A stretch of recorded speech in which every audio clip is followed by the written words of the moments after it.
Deixa eu falar um pouco para vocês do que nós vamos estudar nessa noite a partir daquilo que é a palavra de Deus nos instrui, né? Nós vamos falar sobre questões de família, ok? Bom, o porquê falar sobre família no meio de uma pandemia? Porque se você olhar os jornais, por exemplo, né, Estado de Minas, convivência familiar na quarentena, laços colocados à prova. Convivência familiar na quarentena, laços colocado à prova. O isolamento das famílias em casa, imposto pelo novo coronavírus, obriga que todos descubram novas formas de se relacionar e conviver. Tudo fica mais intenso e desafiador. Não sei se você está passando por isso, mas essa quarentena está nos levando a uma nova fase de relacionamentos, né? Porque há muito tempo, pelo menos aí não sei quanto tempo tem o celular e smartphone, porque isso foi entrando na nossa vida, né?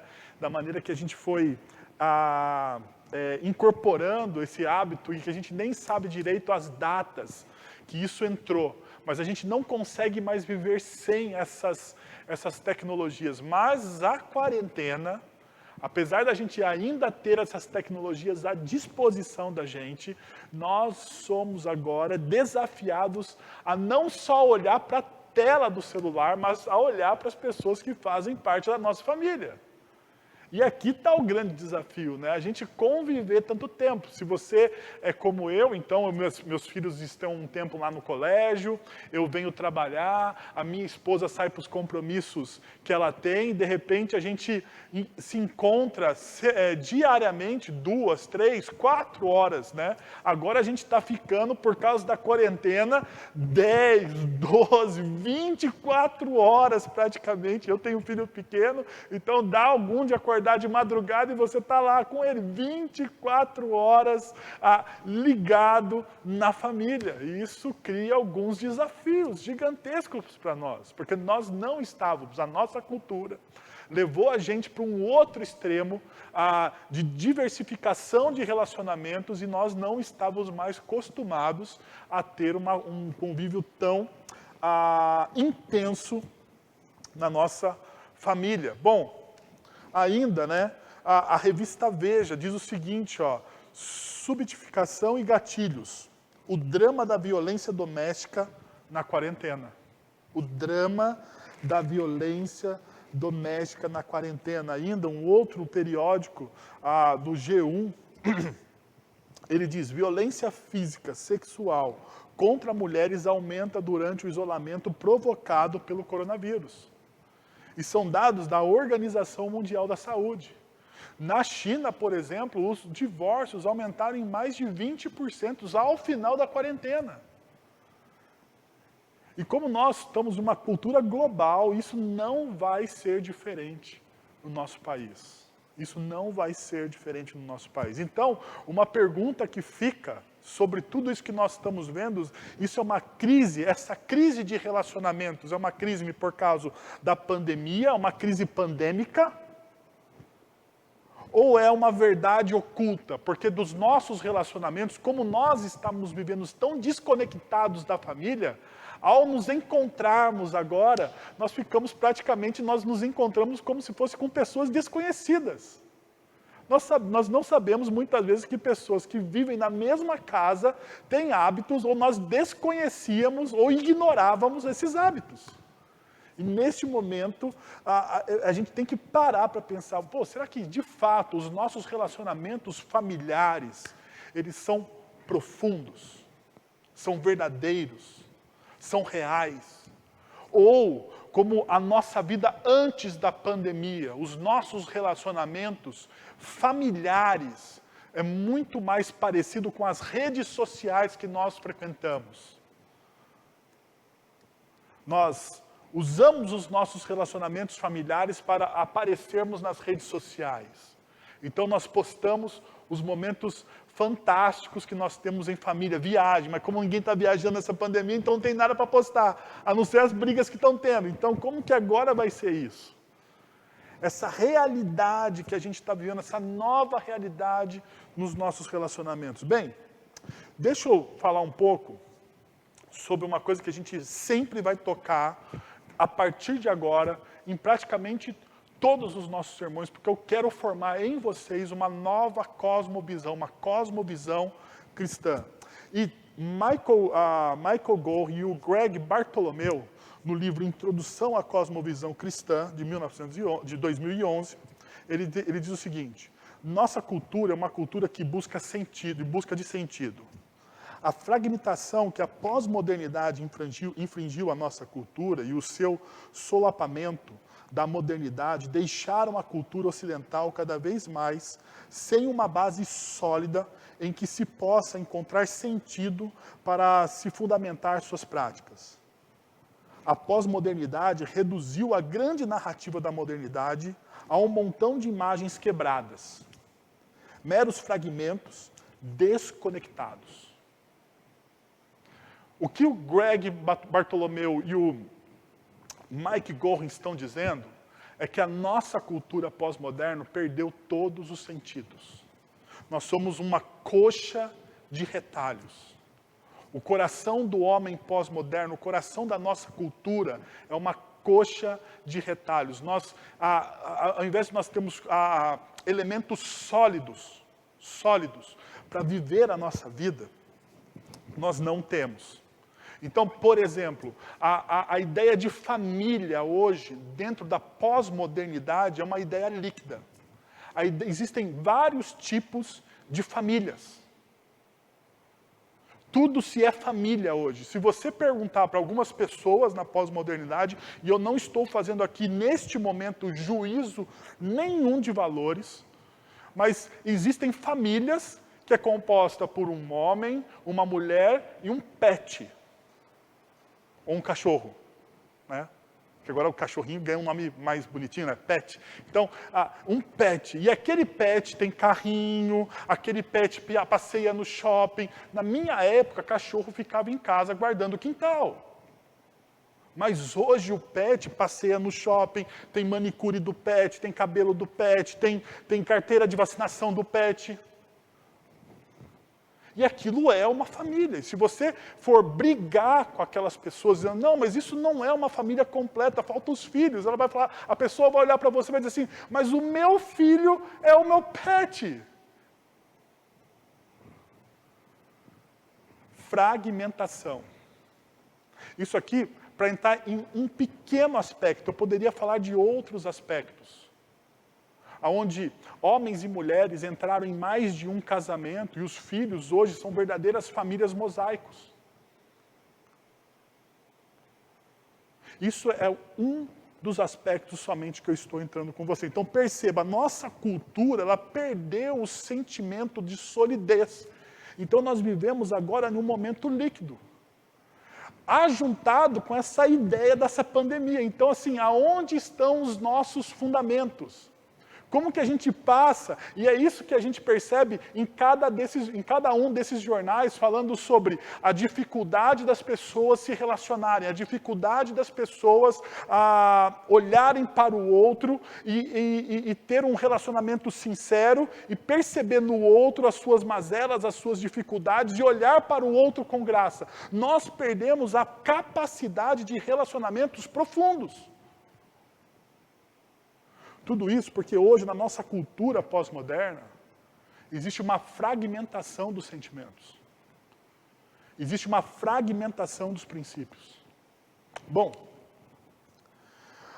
o que é então essa cosmovisão? O que é essa cosmovisão?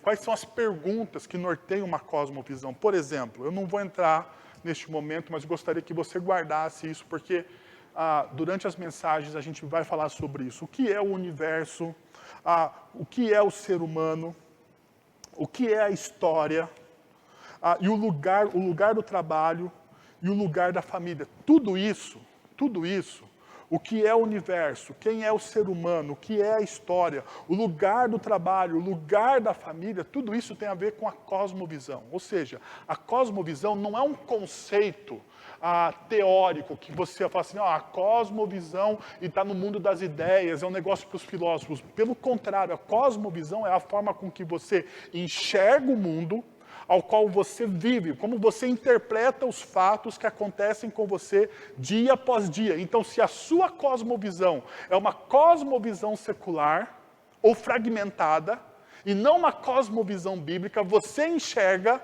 o seu mundo de maneira fragmentada, você pode enxergar o seu mundo de forma secular, ou você pode enxergar o seu mundo através da narrativa bíblica.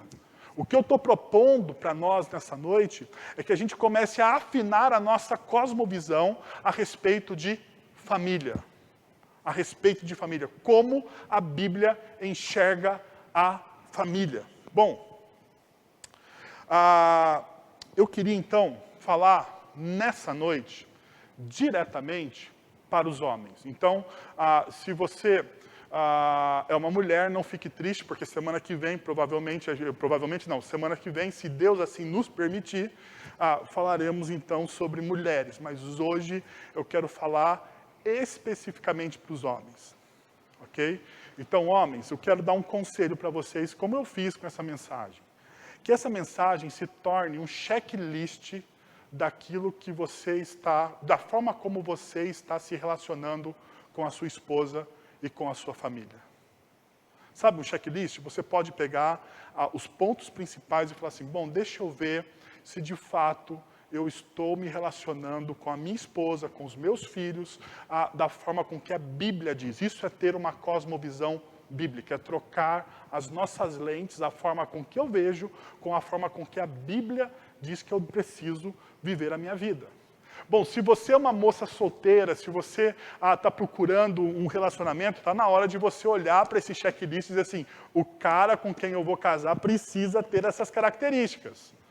Ela fala assim, olha, o cara com que eu vou casar, deixa eu marcar aqui, porque eu vou ter uma conversa séria com o cara com que eu vou casar, com a pessoa com que eu estou me relacionando, porque eu quero que essa pessoa tenha uma visão cristã das coisas.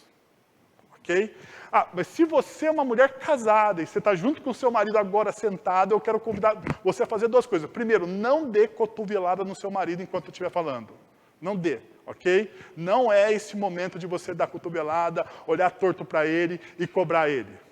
Mas você vai ter um compromisso comigo e com o seu marido. Você vai ajudar o seu marido a cumprir o checklist, mas sem cobrança. Porque, geralmente, quando a gente fala de uma pessoa, as pessoas falam assim, tá vendo? Eu te falei que era assim, tá vendo? Olha o que o pastor está dizendo. Olha, você está vendo? Você não faz isso aqui. A gente começa a dar aquela resenha que não é saudável para o casamento. Então, deixa eu te dar um conselho, minha amiga. Se você está aí com o seu marido nessa noite, você não dê cotovelada, não olhe torto e não crie uma lista de acusação para ele. Ok? Mas essa lista tem que servir você para ser aquilo que a Bíblia chamou para você ser, uma auxiliadora idônea. Então você vai auxiliar o seu marido a fazer o quê? A cumprir aquilo que a Bíblia chama para ele ser. Ok? Joia? Pensando nisso, deixa eu falar uma crise com dois extremos. Primeiro, de um lado nós temos uma característica masculina agora muito mais presente na nossa sociedade, de adolescentes, irresponsáveis, frágeis e omissos. Isso é como muitas vezes a masculinidade hoje, na pós-modernidade, ela é caracterizada. Os homens são adolescentes, ou seja, é aquele cara que tem a síndrome de Peter Pan. Ele não quer crescer. Ele não quer crescer, porque se tornar homem não é ser menino. O próprio apóstolo Paulo fala isso em 1 Coríntios capítulo 13. Quando eu aprendi o que de fato era o amor, eu deixei as coisas do quê? De menino. Eu deixei as coisas de menino e eu me tornei um adulto, eu me tornei um homem. Então a Bíblia nos chama à maturidade. A Bíblia me convida e convida a você a esse movimento de maturidade. Então, mais uma característica da nossa cultura é que existe essa síndrome de Peter Pan. Nossa moçada hoje não quer crescer. Ela não quer responsabilidade. Junto, né, eles se tornam frágeis, e uma das características mais terríveis para a masculinidade dessa nova geração é a omissão. A nossa geração, ou a minha geração, muitas vezes, ela é omissa em algumas questões onde ela deveria se colocar à frente. Bom, mas também existe um outro viés. A masculinidade também, ela também tem esse lado violento, abusivo, autoritário e machista. Então perceba, existem uns dois extremos. Bom, deixa eu falar um pouco mais sobre esse primeiro extremo, que é da adolescência. Existe um livro do Sérgio Sinai, A Sociedade que Não Quer Crescer. E ele diz o seguinte, em determinado momento do seu livro. Uma sociedade empenhada em permanecer adolescente vive no imediatismo. Perceba, uma sociedade empenhada em permanecer adolescente vive no imediatismo, na fugacidade, nas rebeliões arbitrárias que nada conduz, na contramão com as regras, na fuga das responsabilidades, na rejeição ao compromisso, na busca do prazer imediato, ainda que se tenha que chegar a ela através de atalhos. Uma das características dessa geração pós-moderna de homens é que eles sempre buscam o atalho. Eles desejam o caminho mais fácil, o caminho sem dor.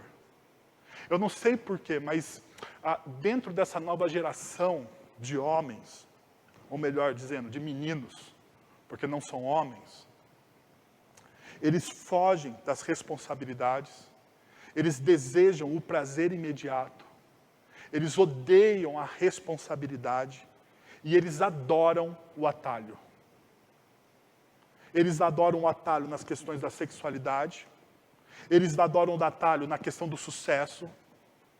Perceba, todo mundo, eu participei durante muito tempo de grupos universitários na cidade de Campinas, né? E lá você tem uma grande concentração de universitários por causa da Unicamp, da PUC e de outras universidades que ali são universidades de ponta do nosso país. Bom, quando você conversava com quase formando, né, algumas vezes eu estava conversando com alguns quase formando, ele nem era formando ainda, mas ele era quase formando. Então, em algum momento, aquele jovem sacava um cartão do bolso e dizia assim, eu sou um CEO de uma startup. Uau! Um CEO de uma startup. Você se formou? Já não. Mas eu já comecei a minha startup, a minha empresa. Você já começou a sua empresa? Já comecei. E você é o que lá? Né? Eu sou o CEO. Mas quantos funcionários tem? Não, só tem eu, mas eu mando em mim mesmo. Uau! É fácil a gente dar um cargo, né? Para nós mesmos. As pessoas não querem começar de baixo. Nossos jovens preferem fundar as suas empresas do que se engajar muitas vezes em uma empresa e começar de baixo, talvez depois, né? Nossos jovens muitas vezes não querem o aprendizado. Já percebeu que assim, você vai conversar, eu passo muito por isso, eu vou às vezes conversar com um jovem, ele já olha para mim e fala, eu já sei. Ele nem sabe o que eu vou falar, mas ele já diz, eu já sei. Deixa eu te falar um pouco sobre casamento. Eu tenho 12 anos de casado, 10 anos de casado, desculpa. Se minha esposa estiver vendo, ela vai ficar brava agora, né? Mas eu tenho 10 anos de casado. E eu vou conversar com alguém que nem colocou uma aliança de noivado na mão da mulher. Daí o cara já olha para mim e fala assim, mas pastor, eu já sei de tudo. Perceberam? Atalhos. Atalhos. Bom, do outro lado, tem essa cultura machista, violenta, abusiva e autoritária da masculinidade também. E eu gostaria, nesse momento, de fazer um convite a vocês. Um convite a uma masculinidade bíblica. a gente caminhar para uma masculinidade bíblica. Ou seja, eu gostaria de olhar com vocês o texto que, para mim, na minha concepção teológica, é chave para a masculinidade bíblica. É Efésios, capítulo 5, versículos de 23 ao versículo 31, que diz o seguinte: esposas, que cada uma de vocês se sujeite ao seu próprio marido como ao Senhor. Porque o marido é o cabeça da esposa, como também Cristo é o cabeça da igreja, sendo ele próprio o salvador do corpo. Como, porém, a igreja está sujeita a Cristo, assim também a esposa se sujeita em tudo ao seu marido. Maridos, que cada um de vocês ame a sua esposa, como também Cristo amou a igreja e se entregou por ela, para que a santificasse, tendo-a purificado por meio da lavagem de água pela palavra, para apresentar a si mesma como igreja gloriosa, sem mancha, nem ruga, nem coisa semelhante, porém santa e sem defeito. Assim também o marido deve amar a sua esposa como o próprio corpo, como ama o próprio corpo. Quem ama a sua esposa ama a si mesmo, porque ninguém jamais odiou o seu próprio corpo, ao contrário, o alimenta e cuida dele, como também Cristo faz com a igreja. Porque somos membros do seu corpo. Eis porque o homem deixará o seu pai e a sua mãe e se unirá à sua mulher e torna-se os dois uma só carne. Esse, para mim, é o texto básico da masculinidade cristã. E eu gostaria, então, de tirar com vocês alguns princípios, um checklist, para a gente caminhar para uma masculinidade mais bíblica e cristã. Primeiro, queria convidar vocês aos homens e as mulheres ajudarem os homens assuma a sua responsabilidade. Primeira coisa que um homem precisa fazer hoje é assumir a sua responsabilidade. Versículo 23, porque o marido é o cabeça da esposa, como também Cristo é o cabeça da igreja, sendo ele próprio o salvador do corpo. Eu sei que, neste momento, algumas mulheres vão levantar os dois punhos, porque falam assim, já veio esse pastor machista falar sobre submissão feminina, porque o apóstolo Paulo começa dizendo o texto, eu li aqui a nova versão internacional, que fala sobre sujeição, mas na versão revista atualizada, que talvez você leia, fala sobre submissão. Ok? Daí você está olhando para mim já com uma cara brava, né? Está vendo? Ele começou a falar sobre checklist, sobre melhorar, sobre evoluir, sobre trocar as lentes, mas é a mesma mensagem machista. Minha senhora, minha amiga, jovem, dá um tempo. Calma, respira. Porque eu sei que não é fácil, na nossa cultura, a gente ouvir, as mulheres ouvirem sobre submissão. Eu sei disso. Mas presta atenção no que eu estou falando. Primeiro, hoje eu estou tratando sobre os homens. Mas antes, eu queria só dizer uma coisa. Esse negócio de submissão feminina, na Bíblia, tem muito mais a ver com uma... não é a função da mulher ser submissa, mas como um organograma da função do homem na casa. E é bem diferente. A mulher não é submissa ao homem. Pelo contrário, se você olha para a Bíblia de maneira completa, você percebe que tanto a mulher como o homem têm o mesmo valor teológico e espiritual para Deus. Bom, deixa eu voltar aqui, porque semana que vem a gente desvenda esse negócio da submissão feminina. Perceba o que Paulo está dizendo aqui para os homens, porque o marido é o cabeça da esposa, como Cristo também é o cabeça da igreja. O que Paulo está falando? Está falando sobre liderança. Paulo está dizendo, olha, homens, vocês precisam assumir a sua responsabilidade de liderar o seu lar. De liderar o seu lar emocionalmente, de liderar o seu lar fisicamente, de liderar o seu lar financeiramente, de liderar o seu lar espiritualmente. Você precisa liderar o seu lar. É a analogia que Paulo está fazendo, porque ele diz, olha, você deve liderar o seu lar, assim como Cristo lidera o quê? A igreja. Então, mas a gente tem que lembrar que liderança é igual o quê? A responsabilidade. Liderança é igual a responsabilidade. O líder é responsável pelo fracasso da sua equipe. Então, deixa eu parar aqui neste momento para você entender o quão profundo é essa verdade para os homens. Se o seu casamento, meu amigo, falhar, a culpa não é da sua esposa. A culpa é sua. Você falhou como líder.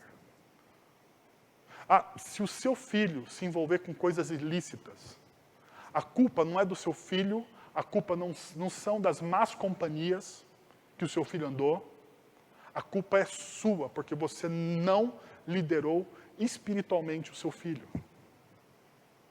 Se a sua casa entrar em dívidas, a culpa não é da sua esposa que pegou o seu cartão de crédito sem você saber e gastou horrores no shopping. A culpa não é dela. A culpa foi sua, porque você não soube liderar financeiramente a sua casa. Porque o líder, ele é responsável pelo conjunto. O líder, assim como Jesus ele tem uma visão plena do quê? Da igreja. Jesus, ele comanda a igreja. Jesus, ele direciona a igreja. Jesus, ele não só ama a igreja, mas Jesus é o grande líder da igreja. Jesus é o verdadeiro pastor da igreja. Jesus é aquele que morreu por mim e por você, que nos limpou dos nossos pecados, que ressuscitou ao terceiro dia, que criou a reconexão com Deus. Esse é o Jesus que lidera essa igreja. Então você, o que Paulo está dizendo, que você, como marido, tem o mesmo papel que Jesus tem para a igreja. Então você, como marido, precisa reconhecer, criar conexões, porque foi que Jesus fez isso, não fez? Jesus criou o quê? Conexões. Diz o Evangelho que Jesus é aquele que traz o ministério da reconciliação. Jesus, ele cria conexões. Então, se você é o líder da sua casa, você é obrigado a criar conexões. Porque é isso que Jesus faz. Se você é o líder da sua casa, você é obrigado a liderar a sua casa de maneira que ela seja saudável, emocionalmente, fisicamente, espiritualmente e financeiramente. Porque Jesus, ele lidera a igreja em todos esses aspectos. Em todos esses aspectos, Jesus, ele é o provedor da igreja. Então, a primeira coisa que Paulo fala aqui é para o homem assumir a responsabilidade de ser homem. Mas assumir a responsabilidade tira o homem da sua zona de conforto. Eu tenho que confessar uma coisa para vocês. Uma das coisas mais difíceis para um homem é ficar pensando em detalhes. Mulheres são detalhistas, né? Mulheres gostam de detalhes, não sei o quê, mas homens muitas vezes não têm atenção aos detalhes. E líderes, eles precisam lidar com detalhes. E detalhes têm a ver com tomar o quê? Decisões. Tem uma série que eu gosto muito chamada Band of Brothers. É uma série de guerra, né? E em determinado momento, a Band of Brothers conta a história da Company Easy, né? Uma companhia da Segunda Guerra Mundial, quando tem a incursão das tropas aliadas contra os nazistas. E eles estão nesse momento, em um determinado episódio, eles estão lutando talvez a batalha mais difícil de toda aquela série. A batalha mais difícil que eles estão enfrentando, a companhia está enfrentando. E na frente dessa companhia tem um oficial que ele não é tão bom oficial assim. E tem uma frase que me chama a atenção, que o narrador não é nenhum dos personagens que fala, mas é o narrador da história, conta ou fala a respeito daquele líder. Ele diz assim, ele não era um mau líder porque tomava decisões ruins. Ele era um mau líder porque por não tomar decisões. Deixa eu voltar aqui. Olha, aquele líder, ele não era um mau líder porque tomava decisões ruins. Aquele líder, ele era um mau líder porque ele não tomava decisão alguma. Talvez você esposa, ou até mesmo namorada, né, ou noiva, está olhando para essa mensagem e falando assim, é verdade, o meu marido não toma decisão nenhuma. Todas as decisões da casa, quem tem que tomar sou eu.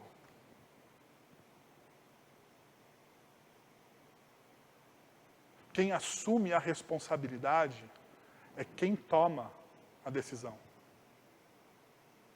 E eu acho que isso é um pecado que carrega, que está no DNA masculino, uma fraqueza do DNA masculino.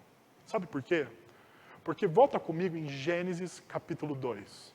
Gênesis capítulo 2 me fala muito a respeito da masculinidade. Porque em Gênesis capítulo 2 você tem o quê? A criação do homem e da mulher, né? E daí você tem a união e a fala mais famosa de Adão, talvez, né? Agora sim é para a mulher, né? Quando Deus cria a mulher, Adão fala agora sim, essa é osso dos meus ossos. A primeira poesia feita para a mulher está registrada nas Sagradas Escrituras. Mas o problema é que Gênesis capítulo 2 não acaba ali. O problema é que existe Gênesis capítulo 3. Em Gênesis capítulo 3, a gente tem a queda da humanidade.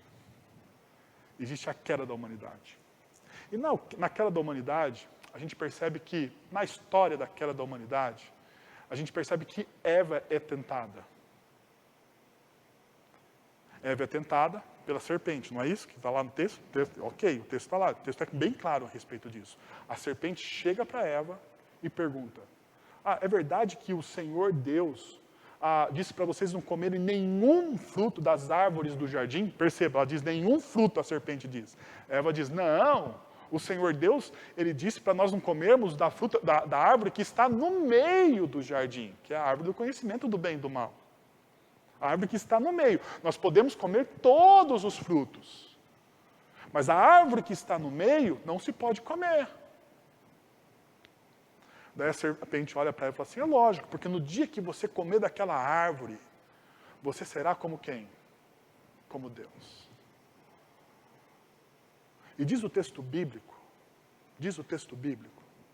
que Eva então, vendo que o fruto era apetitoso e pronto para dar conhecimento, a mulher pega o fruto e come. O que ela faz em seguida? Ela dá para Adão. Pergunta, Adão fala alguma coisa? Adão faz alguma objeção? Adão diz assim, meu Deus, olha, o texto é muito claro. Parece que Adão está assim, talvez no máximo, a centímetros, metros, no máximo, metros, da conversa que Eva trava com a serpente. Ele ouve toda a proposta da serpente. Adão, ele tinha na cabeça e na mente dele, no coração dele, naquele momento da história, muito claro o que Deus tinha dito para eles, para o casal, a respeito da árvore do conhecimento do bem e do mal. A pergunta é por que Adão não fez nenhuma objeção? Porque naquele momento Adão não tomou uma decisão, falou assim, Eva, calma aí, para aí. O que você fez? Você comeu o fruto do conhecimento do bem e do mal? Vamos chamar então Deus, porque a gente tem que resolver. Deus disse para a gente não comer. E Adão não faz, ele fica em silêncio. Ele não toma decisão nenhuma. Pior do que tomar uma decisão errada, é o seu quê? É não tomar decisão nenhuma. Larry Crabb, falando disso, falando do silêncio de Adão, em o seu livro chamado O Silêncio de Adão, ele diz o seguinte, o silêncio de Adão é o começo da falha de cada homem, da rebeldia de Caim, a impaciência de Moisés, da fraqueza de Pedro, a minha falha ontem em amar bem a minha esposa. É um retrato inquietante, mas revelador, da natureza do nosso fracasso. Desde Adão, todo homem tem tido uma inclinação natural para permanecer em silêncio quando deveria falar.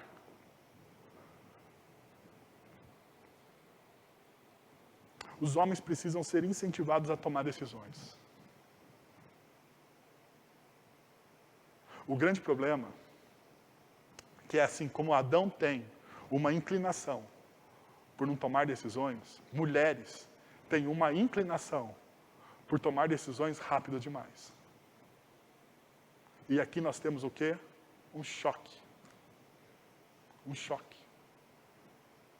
Uma primeira grande dificuldade que precisa ser colocada aos pés da cruz de Cristo Jesus. Se você é um homem e tem dificuldades em falar e tomar decisões de maneira clara e assertiva, você precisa colocar essa fraqueza aos pés da cruz de Jesus. Se você é um homem e não está falando, não está tomando decisão, está sendo omisso, você está sobrecarregando a sua esposa com a sua função. Você está desfigurando a sua esposa e você não está amando a sua esposa como Jesus ama a igreja. Você precisa aprender a tomar decisões. Segundo ponto. Lidere na esfera da graça. Lidere na esfera da graça. Maridos, cada um de vocês ame a sua esposa como também Cristo amou a igreja e se entregou por ela. Olha o que Paulo diz no verso 25. Maridos, cada um de vocês ame a sua esposa, também como Cristo amou a igreja e se entregou por ela. Como que Cristo lidera a igreja? Cristo lidera a igreja na esfera da graça, na esfera do amor. Cristo não lidera a igreja como um déspota. Cristo não lidera a igreja como um abusador. Cristo não lidera a igreja como um ditador. Cristo, ele lidera a igreja na esfera da graça e na esfera do amor. Então, mas como é, a pergunta talvez seja essa agora neste momento, como então você lidera na esfera do amor? Ou como é essa liderança amorosa que Cristo traz para os homens? Primeiro, tenha um amor firme. Diz o texto de João, capítulo 13, versículo 1. Sabendo Jesus que havia chegado um tempo em que deixaria este mundo e iria para o Pai, tendo amado os seus que estavam no mundo, amou-os até o fim. Eu quero que você grife no final do versículo. Jesus amou os seus até o fim. O que significa? Que o amor de Jesus é tão firme, que ele não se dissolve diante das dificuldades. O amor de Jesus, ele é tão firme, que ele não desiste das pessoas. O amor de Jesus é um amor firme, constante, fiel. O amor firme de Jesus é uma decisão que ele tem. Não é baseado em um sentimento. É uma decisão firme de amar os seus até o fim. O amor ainda, ele não é só firme, mas o amor que Jesus nos ensina é um amor servo. Perceba o que diz também o capítulo 13 de João, nos versos 13 e 14. Vocês me chamam mestre e senhor, e com razão, pois eu sou. Pois bem, se eu, sendo senhor e mestre de vocês, lavei-lhes os pés, vocês também devem lavar os pés uns dos outros. Servo. Jesus, ele lidera a sua igreja de maneira graciosa e amorosa. Tendo um amor firme, Jesus, ele lidera a sua igreja de maneira graciosa e amorosa, sendo um servo. Porque perceba o que ele diz. Olha, vocês me chamam do quê? De mestre e senhor. De mestre e senhor. Mas eu sendo esse mestre e senhor de vocês, eu tomo a figura de um servo. E eu sirvo vocês. Eu não sou servido. Eu sirvo vocês. E muitas vezes, na nossa cultura, e agora sim, na nossa cultura machista, o homem tem a ideia de que a família está ali para servi-lo. Que a esposa está ali para servi-lo. Meu irmão, me desculpa. Me desculpa, porque essa é uma visão secular e eu diria demoníaca. Porque você, como a imagem de Cristo Jesus na sua família, você está lá para servir a sua esposa e os seus filhos. Você não está ali para ser servido. Você não está ali para obter prazer a qualquer custo. Mas você está ali para servir. Para lavar os pés da sua esposa e dos seus filhos. Porque Jesus ele continua dizendo nesse texto que maior é quem? Maior é aquele que serve. Então você precisa neste momento trocar a sua lógica. Ainda, esse amor que Jesus tem, ele é sacrificial. João capítulo 10, versículo 18, ninguém tira de mim a minha vida. Jesus está falando da vida dele, ninguém tira de mim a minha vida, mas eu a dou por minha espontânea vontade. Perceba a ênfase que Jesus dá, ele fala assim, ninguém está tirando a minha vida, ninguém vai ceifar a minha vida, mas eu estou entregando a minha vida, eu estou dando a minha vida por você. Jesus faz isso por mim e por você, e se você quer ser um líder, você precisa fazer a mesma coisa que Jesus fez pela sua família. Jesus ele tem um amor sacrificial. É interessante, né? Quando a gente olha para a cultura secular, uma das falas que as mulheres até se derretem por isso, mas eu acho que elas não deveriam se derreter por isso, né? É falar assim, o meu marido, o meu namorado, o meu noivo mataria por mim. Isso é fácil. Eu quero saber se ele morreria por você. Se ele entregaria a vida dele pela sua vida. Porque matar, você se livrar desse negócio, matando outra pessoa, pode ficar tranquilo, eu mato aquele cara para você. Ok. A vida dele está preservada, mas e se ele se colocasse no seu lugar? E aí? Muitas vezes na cultura, existe uma esfera de amor que ela é altamente egoísta. Porque você mata por alguém, uma outra pessoa, calma aí. Como assim uma outra pessoa sofre por esse amor? Quando na verdade na Bíblia, a Bíblia me convida a eu sofrer por aquilo que eu amo. A eu me sacrificar por aquilo que eu amo. Então isso não existe. Por fim, liderar na esfera da graça e na esfera do amor é ter um amor incondicional. Ou seja, eu sei que vai parecer bobo o que eu vou falar, mas sabe o que significa amor incondicional? É um amor sem condições. Parece bobo, né?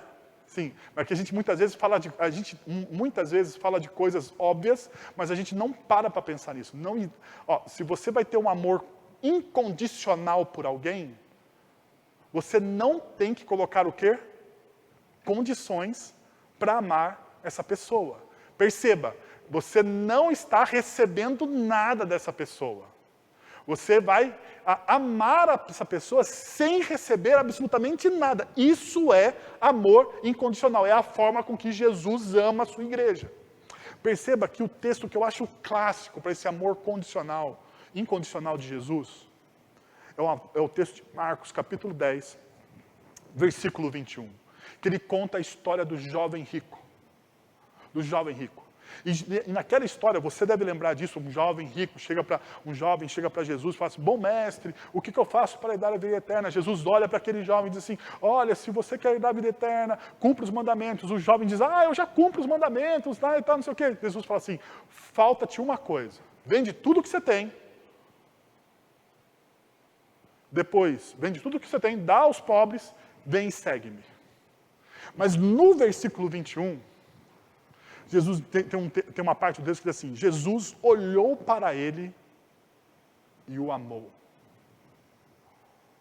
Isso é antes do jovem dar a resposta a Jesus. E qual é a resposta que Jesus tem desse jovem? Não. Mas o texto diz que um amor incondicional não depende o quê? Da resposta que a pessoa me dá. O amor incondicional eu sou amado independente das respostas. Jesus me ama dessa forma, Jesus ama você dessa forma, e Jesus convida os homens a amarem as suas esposas e as suas famílias desta forma.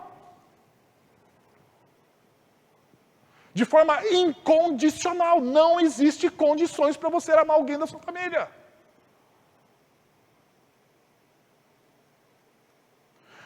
Então, a partir de hoje, eu quero convidar os homens a mudar o seu discurso, né? Aquele discurso assim, minha esposa não me percebe. Minha esposa não sabe do que eu gosto. Minha esposa... Você ama sua esposa de maneira incondicional. Talvez a sua esposa vai começar a te perceber quando ela sentir um amor incondicional. Talvez a sua esposa vai começar a prestar atenção naquilo que você gosta quando ela se sentir amada por você. E não ser uma serva. Uma serva que é subserviente. Terceiro princípio. Lidere com a palavra. Olha o que o texto de Efésios diz, no capítulo 5, no verso 26. Para que a santificasse, tendo-a purificado por meio da lavagem de água pela palavra. O que a palavra de Deus faz nos relacionamentos? Santifica. O que é a ideia de santificação? Tornar perfeito, não é isso? A santificação que Deus faz em mim, através do Espírito Santo, é me tornar perfeito, me tornar a imagem de Cristo Jesus. Daí o que Paulo está dizendo assim, se você quer liderar bem a sua família, se você quer ter um casamento próspero, você precisa liderar a sua família na palavra. Você precisa santificar o seu casamento. E como você santifica o seu casamento? Liderando a sua família com a palavra. Uau! A pergunta então passa a ser, aonde você busca sabedoria? Porque talvez você está buscando sabedoria no meio secular, nos conselhos dos seus amigos, nos livros de autoajuda, em sites, sei lá, em qualquer outro lugar. Você precisa buscar os verdadeiros conselhos a partir da palavra de Deus. E essa palavra de Deus vai edificar um casamento perfeito, um casamento moldado a partir daquilo que Deus planejou para o relacionamento de um homem e de uma mulher. E o que Deus planejou para um relacionamento de um homem e de uma mulher, quando vivido à luz da palavra de Deus, é fantástico. É fantástico. Por isso, então, que Paulo escreve a Timóteo, dizendo o seguinte, o poder da palavra. Ele diz o seguinte, toda a Escritura é inspirada por Deus. Toda a Escritura é conselho de Deus, é o que Paulo está dizendo. Toda a Escritura é inspirada, toda a Escritura vem de Deus. E ela é útil para o ensino, para a repreensão, para a correção, para a instrução na justiça, para que o homem de Deus, daí você pode pôr aqui, para que o homem e a mulher de Deus seja apto e plenamente preparado para toda boa, o quê? Obra. O grande problema é que a nossa sabedoria para os relacionamentos está muito mais baseada nos conselhos dos psicólogos, da autoajuda, dos livros seculares, do que da palavra de Deus. O grande problema é que a sabedoria que nós temos para relacionamento está muito mais ligado ao que a Globo escreveu no G1, o que está nos sites de notícias por aí, o que estão nas revistas seculares, do que aquilo que está na palavra de Deus. Sabe então por que você não experimenta um relacionamento com a sua esposa, com o seu marido transformador? Porque está longe da palavra de Deus. Porque perceba, toda a Escritura é um conselho de Deus para você. E esse conselho de Deus para você, ele te ensina, ele te repreende, ele te corrige, ele te instrui na justiça. Para você ser apto para toda boa obra. Em outras palavras, o seu relacionamento, ou a sua vida, melhor, porque a palavra de Deus ela é muito mais ampla, ela atinge todas as esferas da nossa vida. Então, toda a nossa vida, quando atingida pela palavra de Deus, ela é vivida de maneira plena a partir de agora. Eu queria deixar o meu último conselho, ou o meu último item, o meu último cheque, desse checklist aqui, para nós homens. Lidere para fora do egoísmo. Veja o que diz o verso 28 de Efésios, capítulo 5. Assim também o marido deve amar a sua esposa como ama o próprio corpo.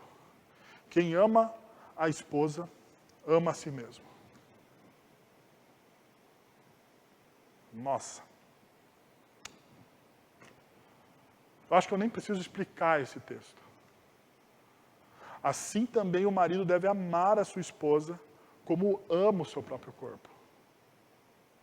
Quem ama a esposa, quem cuida a esposa, quem santifica a esposa, quem ama a sua esposa com amor abnegado, assim como Jesus nos ama, ele ama a si mesmo.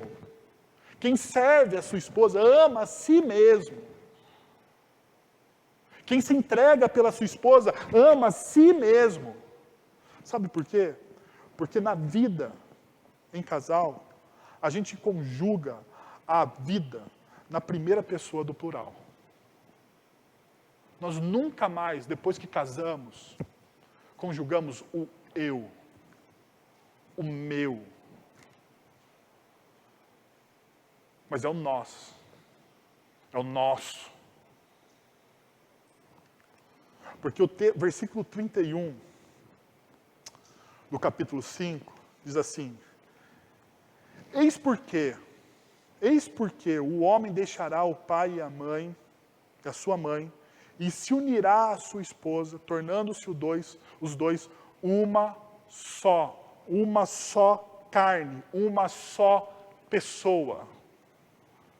Então, quando eu me casei, quando eu fiz a escolha livre, porque ninguém colocou uma arma na minha cabeça, ninguém me obrigou a nada. Quando eu pedi a Kathleen em casamento e quando nós nos casamos,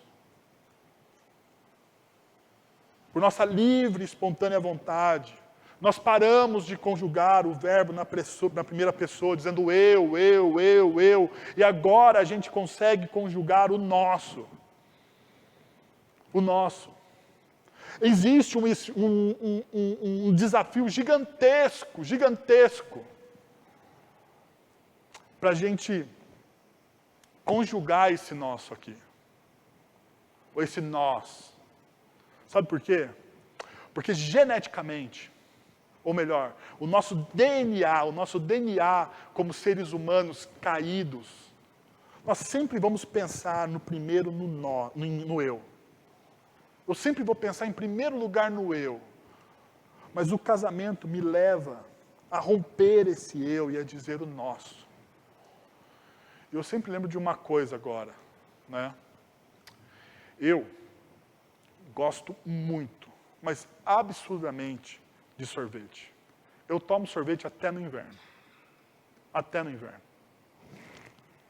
Porque eu gosto absurdamente de sorvete. Então, eu, quando solteiro, eu comprava o sorvete só para mim. Né? E, quando era só para mim aquele sorvete, eu me deleitava. Daí, quando eu casei com a Kathleen, eu comecei a comprar o sorvete, não só para mim, mas eu comecei a comprar o sorvete para nós. E daí tem um problema, porque muitas vezes, quando eu chegava em casa pensando no sorvete, o que aconteceu? O sorvete acabou. E daí não tinha como eu ficar bravo, porque o sorvete é nosso. Porque ela teve o prazer, e aquele prazer dela tomar aquele sorvete, eu tinha que colocar na minha cabeça que era um prazer para mim também. Era bom para mim também. Era uma alegria para mim também, porque ela teve o prazer que eu queria ter. Mas eu não posso me sentir tendo prejuízo por ela ter tido o prazer que eu não tive. Porque, afinal de contas, nós tivemos aquele prazer juntos. Eu outrei. E a gente só encontra o ser humano, meus irmãos, o ser humano, ele foi feito um ser relacional. A sociedade tenta dizer que nós somos únicos, que nós somos uma ilha, que nós vivemos melhor sozinho. Mas não, Deus fez o ser humano à imagem e semelhança dele. E a imagem e semelhança de Deus é que o ser humano é um ser relacional. relacional. Ele foi feito para relações. E o ser humano só encontra significado quando ele outra. Quando ele quebra o egoísmo. Quando ao invés de ele conjugar o eu, ele começa a conjugar o nós. Então, eu quero desafiar você a algumas perguntas nessa noite. Primeira, você tem assumido a sua responsabilidade como líder ou tem se entregado ao silêncio? Você assumiu a sua responsabilidade como líder de tomar as decisões, de tomar a frente, de proteger a sua esposa, ou você tem se entregado ao silêncio? Segundo, você tem liderado a sua casa de forma graciosa, como Jesus lidera a sua igreja. Você tem liderado a sua casa de forma graciosa, na esfera da graça e do amor, como Jesus lidera a sua igreja. Você é um líder que retira a sua sabedoria da palavra de Deus?